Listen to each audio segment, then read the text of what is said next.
Thank you, Eileen. Thank you, ladies and gentlemen. Thank you, Theo. Really appreciate the opportunity of being with you tonight. Appreciate the wonderful people here in this church opening up this venue for us. This is my 31st trip to the Republic of South Africa, actually 31, not 33.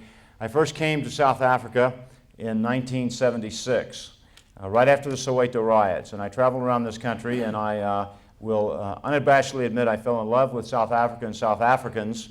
I went back to the United States, I looked around and I said, wow, what a raw deal South Africa is getting in America. 95% of what we would read in the U.S. press about South Africa was so false and distorted that you would have never recognized it as your country. I traveled around, I was traveling around the country, and I really was very bothered and disturbed by what I'd seen down here, because I felt that your country was great, and yet I saw things my country was doing to try to hurt South Africa. And I really do believe that God put a burden on my heart to try to do something to help South Africa, and He's kept that burden on my heart for the last 14 years. So I'm here tonight to give you a message. I'd like to call my talk tonight, if I could, a time of deception, danger, and deliverance. Okay, it's a message, I think, for South Africans of both warning and of encouragement. The prophet Jeremiah warned to beware when men come to you crying, peace, peace, and there is no peace. And the Apostle Paul wrote in 1 Thessalonians 5:3 that while people are saying peace and safety, destruction will come on them suddenly. I believe those two verses have application for both my country and your country at a time when the Russians and many people around the world are talking about peace breaking out all over, and how we're going to enter into a new era of peace and disarmament and glasnost and perestroika and so forth. I believe it's an interesting period, and we'll try to answer some of these questions here for you this evening. The first question we'll try to answer are, what are the implications of the November U.S. elections? Number two, who are South Africa's friends and enemies in America? Number three, what is glasnost perestroika, and is the Soviet Union truly opting for peace? Number four, has glasnost perestroika ended the Soviet onslaught against South Africa? And I can assure you that it has not. Number five, can Russia, Cuba, and the MPLA government in Angola be trusted in the Angolan-Namibian peace accords?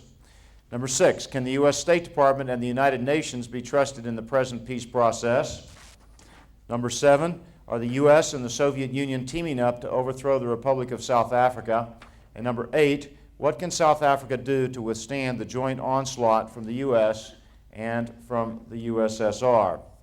Okay, we'll try to answer some of these questions as we move along over the next hour or two. First of all, let me ask you a question.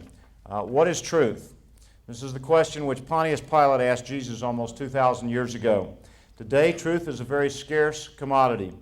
People do not wish to hear the truth. They would rather hear that which makes them feel good, that which allows them to remain in their comfort zone.